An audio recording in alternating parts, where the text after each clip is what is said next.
Young souls in chains fighting for the light. The Chaos Chronicles call from the depths of hell. Whispers of the fallen, all the tales they tell. Rightio legends, Chaos Chronicles, and we're back with another video.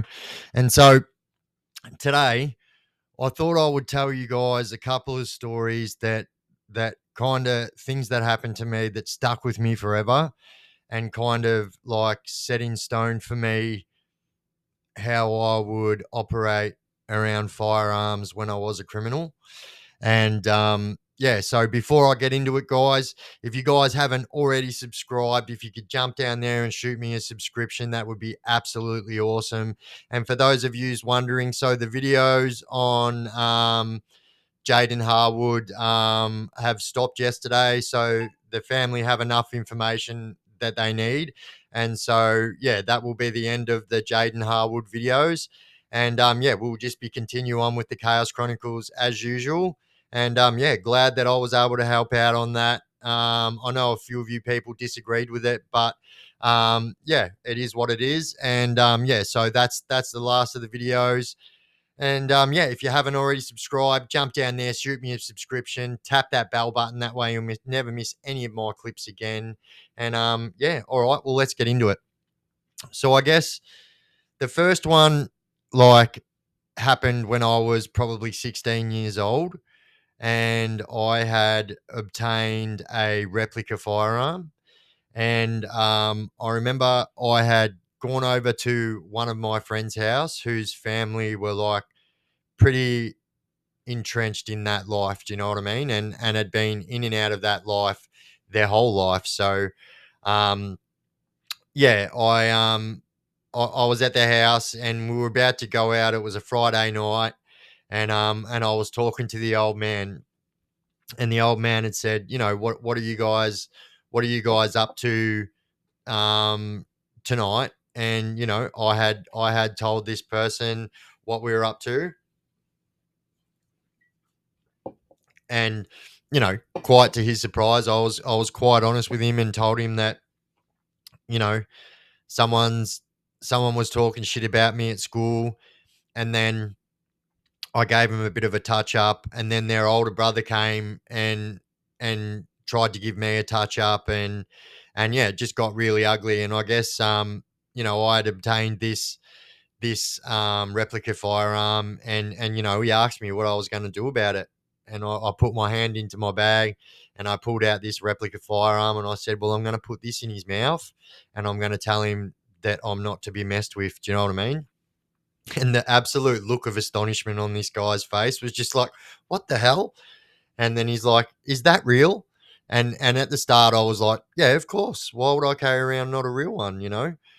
And he said, I don't think it is. And, you know, and he's telling me to do things with it, but he's not wanting to touch it himself. You know what I mean? And so he's telling me to empty the magazine out, this and that. And then, yeah, he went into the kitchen, got a grey lead, and stuck it up the barrel, right? And he goes, "There's your answer right there. It is not a real firearm." And I was like, "All right, you got me. It's not a real firearm." And he said, "So let me tell you something right now, yeah." He said, "From what you're just explained to me, what you're gonna go and do, that right there is the silliest idea you can have." Now, at this time, I'm 16 years old. I'm like, you know, trying to fit into this criminal world, and like, you know, I just wanted to, I guess I'm trying to build a bit of a name for myself, having no idea of, you know, all this bullshit. And you know, that's when he said to me, he said, "Well, let's put it this way. If you pull that out on me and you put it in my mouth or whatever and everything like that, and you don't blow me to kingdom come, I'm going to pull this out." And he pulled his real one out and he said, "I'm going to stick this in your mouth and I'm going to do the job for real." And he said, that's the reality of the situation you are in. He goes, although you might think that because you've got a firearm in your hand, what looks like a firearm, you may think that you are unstoppable. And he said, here's the truth. People like me who have lived this life their whole life are not scared of this. Do you know what I mean? And so most people who have lived a whole life in crime will tell you, if someone pulls a knife out on you, you run away. If someone pulls a gun on you, you run at them. You know what I mean? And yeah, I guess, and he said that's a lesson to be learned. How do you know that when you go to that guy and you're going to go get retribution, how do you know that he's not going to have a real one on him and that he's not going to pull that out? Because obviously you don't have any bullets in that. You can't do any damage to him other than a pistol whip or something like that. And this thing was a full metal replica. This is like I'm talking back in the days when you could buy replica firearms out of the People and Picture magazine. So like that was a full metal replica, full moving metal replica. The only thing that wasn't like exactly like a normal firearm was the fact that it had a blocker in the barrel. And so I learned a very, very, very important lesson that night, and that was don't ever, ever carry anything unless you are really, really, really intending on using it. Because the time the time you do pull it out and it is the wrong time, the wrong person is going to empty their whole clip into you just to protect themselves because you have pulled out what they believe is a real firearm and you haven't used it, and they will use it on you. And so, like, I learned a very big lesson that night, and one that stuck with me forever. And I guess, my next lesson that I learned in life, I probably should have picked up from the first time because I noticed, that he wasn't handling things. But anyway, so the next incident happened when I was 18 years old. Now, I don't know if you guys know. So I grew up in Cranbourne for a little bit. And so the town of Cranbourne, every single motorbike that goes to the motorbike Grand Prix has to drive through Cranbourne to get there and has to drive back through Cranbourne to get home. So on the night where all the bikes and everyone leaves, there used to be this big like street party right at this main intersection at Cams Road and South Gippsland Highway in Cranbourne, right? And so, like, I'm talking tens of thousands of people used to turn up to watch all the cars doing burnouts because cars would just rock up and do burnouts in the intersections and stuff like that. But it was just a big, big, big deal. And every single year, it just seemed to get bigger and bigger and bigger.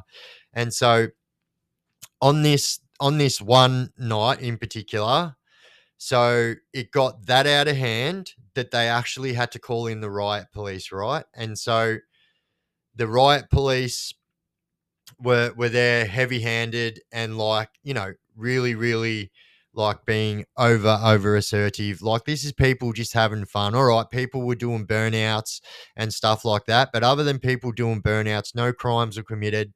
The full SWAT team rocked up. Do you know what I mean? The actual riot squad rocked up. Like I'm talking walking in groups with their shields, with the baton and everything, right? And so yeah, one of my mates was getting arrested, and he wasn't getting arrested for something that he did. Like they were just arresting him because I guess they seen him as an easy target because we were young, maybe a little bit naive. And yeah, so they um they were arresting my mate, and yeah, I went up and intervened, and it's alleged that I have assaulted the police, and yeah, so I then like take off out of there, and then somebody that I knew, like family friend, someone that I knew, had seen that, and so they quickly come running over, and they're like, "Quick, turn me around, walk with me." They're like, "Quick, get in the car, get in the car!" Like you're gonna get in big trouble for what you just done. And I guess I probably would have, and I actually did get an assault police charge for it, but like that's not what I'm talking about. So what happened on the way home was absolutely crazy. So the person that picked me up, had things to do with the criminal world like in a pretty big way. And so anyway, there was his mate driving and he was in the passenger seat and I'm sitting in the back seat by myself. But what I will say is that the weekend before, so this guy, funnily enough, this guy's son was getting arrested by the police. And I actually went and I only hip and shouldered this cop so he would get off him. And then it was enough to make this dude run away. And because there was like 150 of us there, they didn't know who hip and shouldered the police officer. And so this guy was saying thank you to me for that, saying thank you for looking out for my son. Like, I really, really appreciate it. And then he like proceeds to pull out a handgun, right? And I'm not going to lie, like I was shitting myself. I was like, what the fuck? And he's like, oh, what do you think of that? And I was like, yeah, that's pretty cool, actually. Like, I've never seen one like that before. And it was like, just like something off a movie. It was chrome, silver, and I'd seen handguns before, but I'd just never seen a chrome silver one. And like, I was like, damn, that's hectic. He's like, do you want to look? And I was like, yeah, is it loaded? And he's like, yeah, just don't cock it back, rah, rah, rah. He goes, bang, pulls the magazine out, chucks the bullet out of it just in case, right?